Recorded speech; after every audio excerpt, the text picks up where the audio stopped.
Let's start you off with U.S. forces who have struck another vessel alleged to be carrying drugs, this time in the waters of the Pacific Ocean.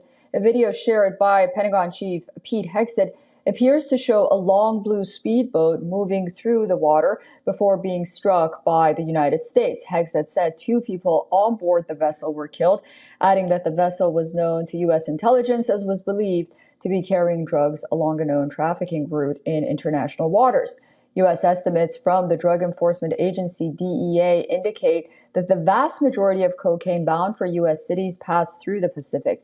Drug seizures in the Caribbean account for a relatively small percentage of the total, although U.S. officials have warned that it's rising. The strikes came on top of at least 7 other in the Caribbean in a campaign that has raised U.S. tensions with Venezuela and Colombia. U.S. President Donald Trump banded his Colombian counterpart, Gustavo Petro, a thug, and suggested he was a drug trafficker, leading his country to ruins, prompting Petro to vow he will defend himself legally with American lawyers. Trump said vital military aid to Colombia had been cut and warned Petro to watch it hours after Hegseth shared the video of a boat engulfed in flames. We've just, as of today, stopped all payments going to Colombia, the country Colombia. Also, the school Colombia. No, we settled. We made a settlement with him. But no, he's a thug, and he's a bad guy, and he's hurt his country very badly. According to 2014 World Drug Report, cocaine remains one of the most widely used narcotics in the world, and the United States is a primary consumer.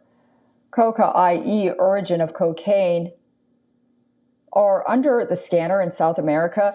There are 5 regions, namely the Chapare Valley in Bolivia, also in Peru, and places in Colombia. Data suggests that the U.S. is affected by cocaine more than fentanyl. Out of the 61,678 cases reported to the Commission in fiscal year 2024, 18,150 involved drugs. One of those 18,029 cases involved drug trafficking. 3.8% of such cases involved crack cocaine, and 1.9% cases involved fentanyl. Regional tensions have flared, with Colombia recalling its ambassador to Washington and Venezuela accusing the United States of plotting to overthrow President Nicolas Maduro, who said on Wednesday that his country has 5,000 Russian manned portable surface-to-air missiles to counter U.S. forces. This simulation equipment puts us in a position for good aim with thousands of IGLA-S operators that we have in every mountain, every village, every city that you can imagine in Venezuelan territory, from north to south, from east to west, which must be an impregnable homeland. Let no one mess with Venezuela, because we don't mess with anyone. All right, for more on this, we are now being joined from Washington, D.C. by Eugene Craig, who is a political analyst. Thank you so much for joining us on WION. What do you make of America's policies in the Caribbean and now in the Pacific Ocean as well? The Trump administration says that it needs to counter these quote-unquote narco-terrorists. Look, the thing is this, right? We're Americans, which means we have an American Constitution.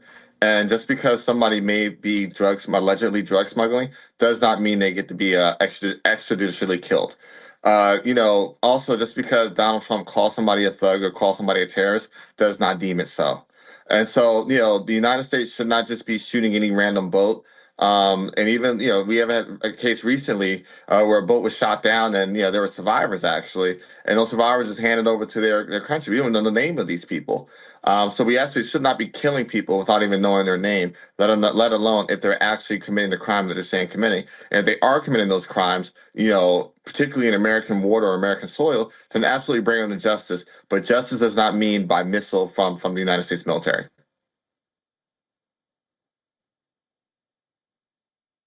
And Eugene, do you think the United States has lost Colombia as an ally at this point?